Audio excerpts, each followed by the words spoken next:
I keep hearing that after a crisis, we need to get out of survival mode. But something about this idea does not feel true to my experience. Like many people, life has asked me more than once to survive. And survival was never my enemy. It carried me through the hardest moments of my life. It revealed strengths I didn't know I possessed and taught me what truly mattered. So, what if survival isn't something we need to escape from, but something we first need to understand, appreciate, and transform? My name is May. I am the founder of Novalism and creator of Neurochange. Novalism is the philosophy and Neurochange is the practice. It all began when I left Czech. I was 18 and carried a bag of clothes. Over the years, I have built a life I loved. It was perfect. And then I lost it. And then I rebuilt it again. Along the way, life confronted me with experiences I would have never chosen. I thought rebuilding meant becoming stronger, build defenses. But over time, I have realized that being strong means to open again, let the word in. That is power.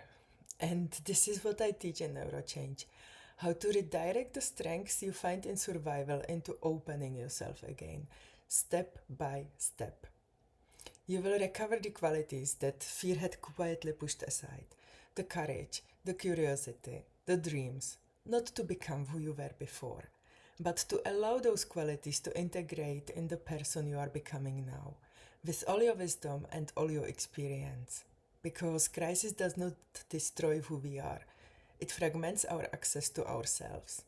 And deliberate reconstruction begins by restoring this connection. Fear is an excellent protector but a poor architect. Fear deserves gratitude. It keeps us alive. But there comes a moment when fear no longer needs to design the future. Survival teaches us how powerful we are. Deliberate reconstruction is deciding what that power serves next. I don't believe survival should be left behind. I believe its strength deserves a new purpose. I have spent last few years on search for the best way to teach this.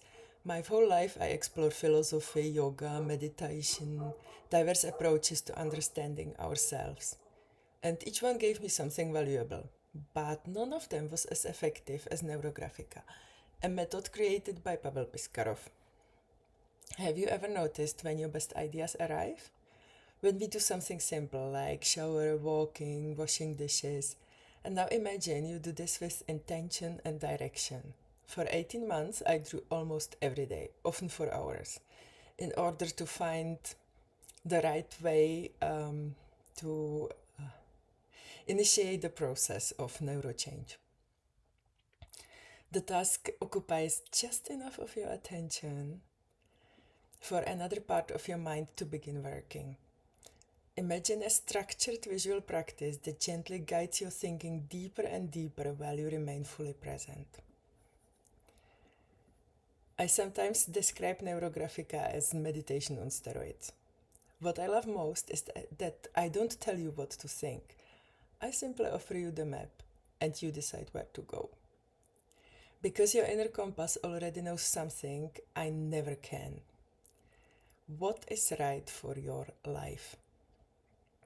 Many of the principles that define novalism first appeared in drawings. I did not create illustrations of ideas. The drawings revealed ideas I did not have words for. Yet.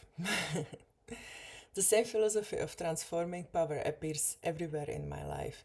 I love transforming things.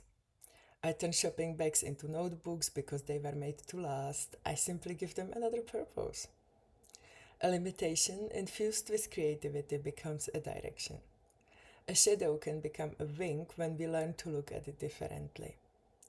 A crisis becomes wisdom when we go through it mindfully. One belief quietly connects everything I do. Nothing essential is wasted. Novalism isn't about becoming fearless. It isn't about becoming a completely new person, and it isn't becoming the old you again either. It isn't about erasing the past. It is about recovering the qualities that deserve to participate in your future. It is about reconnecting with your inner compass and then deliberately reconstructing a life around it. Because change happens in spirals. If there is one question at the heart of novelism, it is this: which part of yourself deserves a place in the life you are building next? Thank you for being here.